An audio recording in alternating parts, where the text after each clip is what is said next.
जी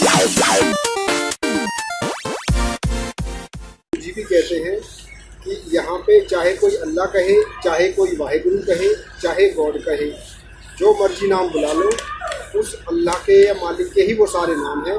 तो कहने का मतलब है कि हर धर्म के लोग डेरा सच्चा सौदा में जाते हैं। नमस्कार दोस्तों, द फैक्ट टाइप चैनल की तरफ से रमेश कुमार। आज पहुँचे हम ग्रेटर नोएडा के एक गांव सैनी में, जहां पर कि डेरा सच्चा सौदा के श्रद्धालुओं द्वारा एक धार्मिक नाम चर्चा, राम चर्चा का आयोजन किया गया। सीधे जुड़ेंगे डेरा सच्चा सौदा के श्रद्धालुओं से, उनके सवाल होंगे, जवाब होंगे। तो मेरे साथ अभी एक सज्जन जुड़े हुए हैं, सर जुड़े हुए हैं। आइए बात करते हैं उनसे डेरा सच्चा सौदा के बारे में, पूज्य गुरु जी के बारे में। तो सर, अपना नाम बताएं। धन धन सतगुरु कन्हैया से। मेरा नाम नवीन निल्सन है। मैं गांव सैनी, ग्रेटर नोएडा, जिला गौतम बुद्ध नगर से हूँ। नवीन जी, क्या करते हैं आप? क्या पेशा है, क्या क्वालिफिकेशन है? मैं ग्रेजुएशन हुई और मैं एयरटेल पेमेंट बैंक में जॉब करता हूँ। आप ग्रेजुएट हैं, एयरटेल में जॉब करते हैं। सुना था मीडिया के द्वारा और कुछ सोशल मीडिया पे भी लोगों ने डाला हुआ था कि डेरा सच्चा सौदा में जो पढ़े लिखे लोग हैं वो डेरा सच्चा सौदा से नहीं जुड़े हुए, या कम पढ़े लिखे लोग डेरा सच्चा सौदा से जुड़े हुए हैं, ऐसे एक धारणा बना दी गई थी। क्या कहना चाहेंगे इसके बारे में? बिल्कुल आपने सही कहा। पहले जब 2017 में हमारे गुरु जी को इन लोगों ने फंसाया कह लो, या जो आरोप लगाए थे, तो उस टाइम मीडिया ने काफ़ी कहा था कि भाई गुरु जी के फॉलोवर्स तो अनपढ़ हैं या बिल्कुल जो पुअर फैमिली से हैं वो हैं। ऐसा नहीं है। इंजीनियर, डॉक्टर और बड़े बड़े बिजनेसमैन, जो बड़े बड़े ज़मींदार हैं, सब लोग, हर क्वालिटी का बंदा डेरा सच्चा सौदा से जुड़ा हुआ है। और ख़ास करके रही बात गरीब की या अमीर की, भाई राम नाम का जो रास्ता है उसको गरीब भी अपना सकता है और रईस भी अपना सकता है। अब अगर डेरा सच्चा सौदा में गरीब ही जुड़े हुए हैं तो ये कोई ताज्जुब की बात नहीं है। जुड़े हुए हैं, गरीब नहीं है, गरीब भी हैं, अमीर भी हैं, दोनों तरह के हैं। लेकिन जो भावना है बंदे की, वो गरीब भी जुड़ सकता है, उसमें कोई बात नहीं। आप डेरा सच्चा सौदा में कब से जा रहे हैं? क्या कहना चाहेंगे आश्रम के बारे में, वहाँ के सिस्टम के बारे में, वहाँ के वातावरण के बारे में? जी, मैं लगभग 2002 या 2003 में मैंने गुरु मंत्र लिया था। उसके बाद उम्र बहुत कम थी, तो 2008 या 2009 से मैंने सेवा स्टार्ट करी थी। और लगभग मैं महीने में 4-5 दिन निकाल ही लेता था। मैरिड के बाद थोड़ा जाना सेवा में, जैसे पहले हर महीने जाते थे, तो थोड़ा सा कम हुआ था जाना, लेकिन ये नहीं कि बिल्कुल ही कम हो गया। महीने में जैसे पहले हर महीने 10-5 दिन लगते ही थे, फिर 2 महीने में ऐसे हम जाते रहे। बाकी बात आती है कि दरबार के बारे में बताना, तो हमारे डेरा सच्चा सौदा द्वारा 137 मानवता भलाई के कार्य चल रहे हैं, जो कि 2 अभी हमारे गुरुजी की चिट्ठी आई है, उसमें पढ़ाए गए हैं। जैसे कि एक तो हम कोरोना वैक्सीन लगवाएंगे और लोगों को प्रेरित भी करेंगे। दूसरा ये है कि हम मास्क खुद भी लगाएंगे, 7 फीट की दूरी बना के रखेंगे और लोगों को मास्क लगाने के लिए प्रेरित भी करेंगे। तो ये 2 नए जो कार्य हैं वो 8 जनवरी 2022 को नए इंक्लूड हुए हैं। बाकी डेरा सच्चा सौदा के बारे में जितना कहें उतना कम है। मैं छोटी सी मेरी जुबान है, और डेरा सच्चा सौदा एक इतना विशाल, इतनी बड़ी संस्था है कि दुनिया में ऐसी कोई संस्था है ही नहीं। किस धर्म की प्रेरणा देता है डेरा सच्चा सौदा, या किस धर्म से जोड़ा जाता है आप लोगों को? देखो जी, डेरा सच्चा सौदा सर्व धर्म संगम है। ना ये किसी एक जात से है, ना किसी एक धर्म से है। हिंदू, मुस्लिम, सिख, ईसाई सब वहाँ जाते हैं। और वहाँ पे गुरुजी भी कहते हैं कि यहाँ पे चाहे कोई अल्लाह कहे, चाहे कोई वाहिगुरु कहे, चाहे गॉड कहे, जो मर्जी नाम बुला लो, उस अल्लाह के या मालिक के ही वो सारे नाम हैं। तो कहने का मतलब है कि हर धर्म के लोग डेरा सच्चा सौदा में जाते हैं। धर्म की बात आई, अभी रिसेंटली पंजाब में बहुत विवाद कह लो या एक तरीके से जो मुद्दा बना कि डेरा सच्चा सौदा श्रद्धालुओं द्वारा या पूज्य गुरु जी का भी नाम उसमें भी मैंने सुना कि जोड़ा जा रहा है। क्या कहना चाहेंगे इन बेअदबी के आरोपों के बारे में? देखो जी, बेअदबी का मामला चल रहा है, लेकिन ये दावे के साथ मैं कह सकता हूँ कि डेरा सच्चा सौदा का इसमें कोई भी लेना देना नहीं है। अगर दरबार में कोई सांप निकलता है, कोई जहरीला बिच्छू वगैरह निकलता है, तो उसको भी बोतल में बंद करके बाहर छोड़ जाते हैं। और हम खुद सब धर्मों को मानते हैं, और डेरा सच्चा सौदा में सिख कम से कम 30% सिख जाता है।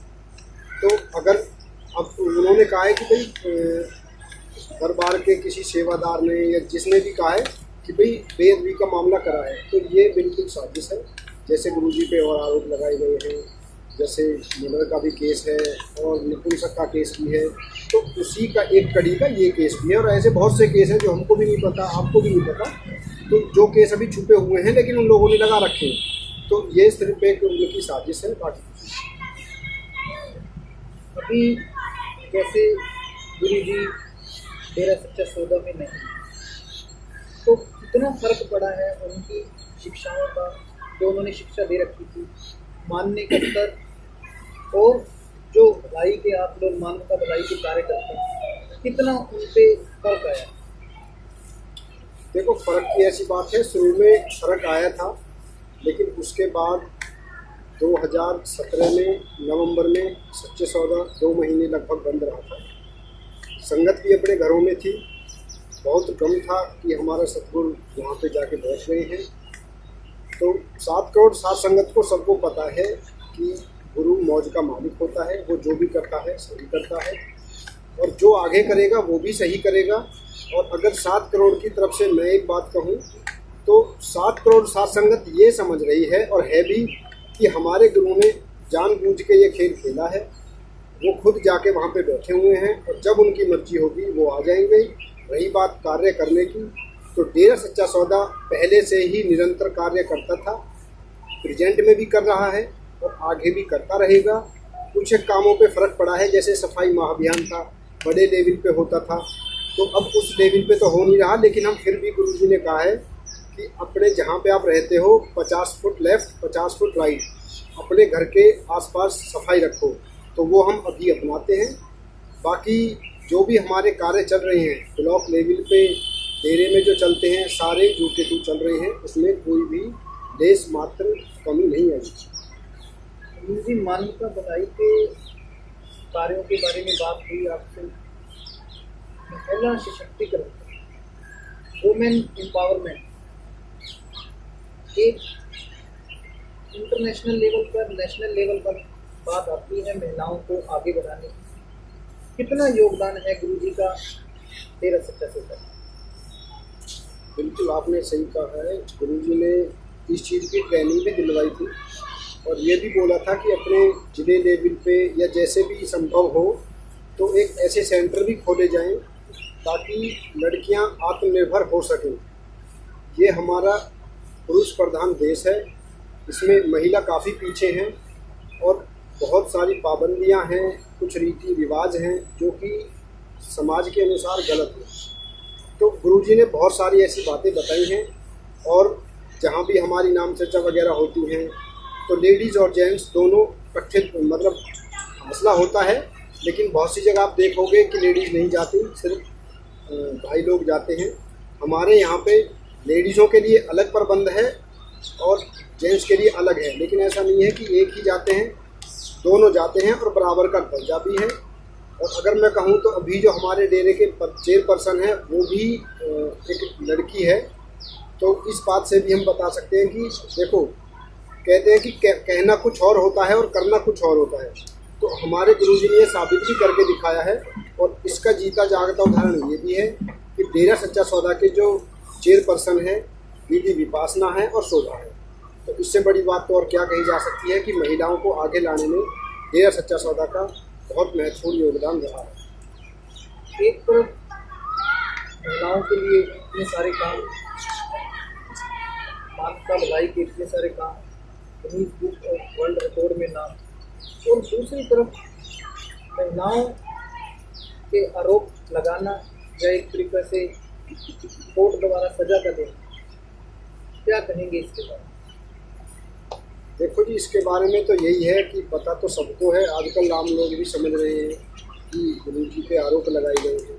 अब आपका सवाल था कि लड़कियों को बढ़ावा दिया है, यानी कि उनको अच्छे कामों में वो आगे आए। जैसे कि गुरु जी ने एक नारा दिया है, हम एक और हमारा एक। उसमें क्या है कि जब वो नारा दिया था तो लोग ये सोचते थे, मैं भी सोचता था कि यार हम एक और हमारा एक। अगर मान लो हमारे एक लड़की है तो उसकी तो शादी होकर वो बाहर चली जाएगी, हमारा वंश कैसे चलेगा? तो उसमें फिर गुरुजी ने बाद में वचन करे थे कि हम एक और हमारा एक।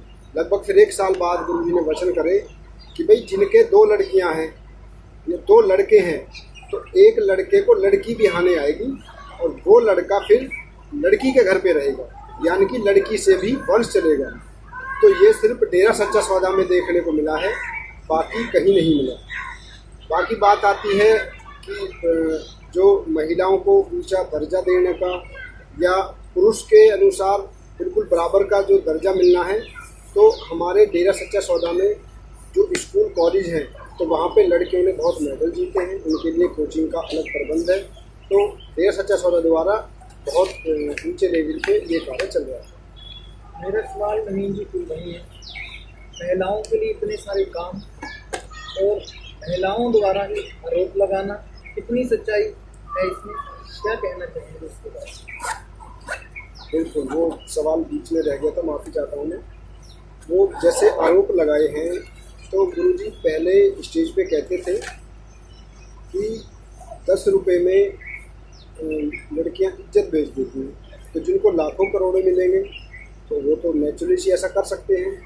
तो ये जो आरोप लगे हैं ये निराधार है। जैसे एक चिट्ठी, गुमनाम चिट्ठी है, ये पता नहीं है कि वो लिखी किसने है, उसमें राइटिंग किसकी है, ना कभी ये सरकार ने या सीबीआई ने कभी ये सोचा भी नहीं है, देखा भी नहीं है कि भाई चिट्ठी कहाँ से आई, किसने आई, किसने लिखी, क्या है, कुछ किसी को नहीं पता। बस ऐसे ही वो कहते हैं ना, कहावत है कि दोहे में लट चल रहा है साहब, तो वही वाली बात है।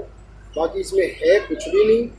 अब उन लड़कियों का कोई कहे कि भाई जब किसी पे इतने बड़े लेवल पे आरोप लगता है तो सामने ये पता होता है कि भाई इसके साथ गलत काम हुआ है, यहाँ तो कोई सामने भी नहीं है, यही नहीं पता भाई चिट्ठी लिखी किसने है। तो ये सब झूठ है और सात करोड़ सात संगत को तो बिल्कुल पता ही है, और जिन्होंने ये चिट्ठी लिखी है पता उनको भी है। अब उनको कितना पैसा मिला है, क्या मिला है, वो मालिक जाने, लेकिन सारी सात संगत इस बारे में अच्छी तरह जानती है। आपने बोला साजिश का शिकार, क्या लगता है किन लोगों ने डेरा सच्चा सौदा के साथ या गुरु जी के साथ साजिश की हो? देखो जी, नशा माफिया भी है, मौजूदा सरकारें भी हो सकती हैं, और जिनकी कहते हैं कि गुरु जी अक्सर कहते थे कि भाई जिनकी लाखों बोतल कम हो गई हो तो वो क्यों चाहेंगे कि समाज में राम नाम चलाया जाए, तो वो लोग भी हो सकते हैं। तो जो बुराई से जुड़े हुए लोग हैं वो ही सब साजिश करा रहे हैं। कई बार ऐसा होता है कि हमको दिखने में बंदा लग रहा है कि जी समाज सेवी है, कोई पार्टी हो, चाहे कोई बंदा पर्सनली हो, चाहे नशा माफिया हो, तो इन सारों का हाथ है कि इनको ये लग रहा है कि भाई कहीं बाबा का राज्य ना हो जाए, और कहीं अगर सारे लोग सुधरने लग गए तो कहीं हमारी दुकानें बंद ना हो जाएं, तो इसलिए ये सब कुछ हो रहा है।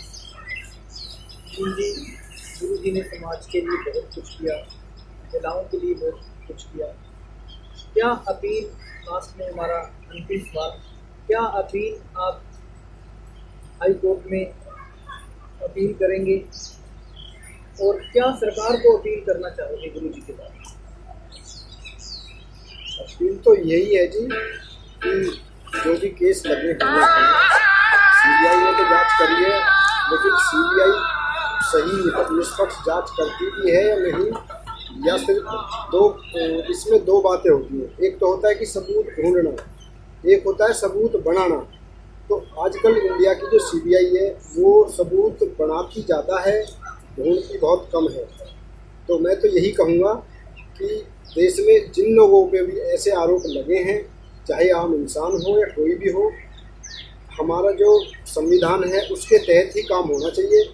अब जैसे सीबीआई ने जो कुछ कहा उन्होंने मान लिया, अब सीबीआई के ऊपर भी तो कुछ ऐसा हो कि भी ये सही कह रही है गलत कह रही है, तो सारी बातें वहीं आ जाती हैं कि सीबीआई भी किसी के अधीन है। कहते हैं कि सीबीआई भी किसी का तोता है, वह है किसका तोता सब जानते हैं। मुझ जैसे लोग तो जानते हैं, हम तो कहेंगे कि सीबीआई सरकार का तोता है। तो सीबीआई ने ये सब कुछ कहा है, तो सीबीआई को भगवान तो होती नहीं है कि सीबीआई ने कह दिया सब कुछ ठीक है। तो यही बात है कि सब कुछ इनका किया कराया है, बाकी आप ही समझदार हैं। नवीन जी ने हमें अपना कीमती समय दिया, बहुत बहुत धन्यवाद नवीन जी द फैक्ट आई चैनल से जुड़ने के लिए।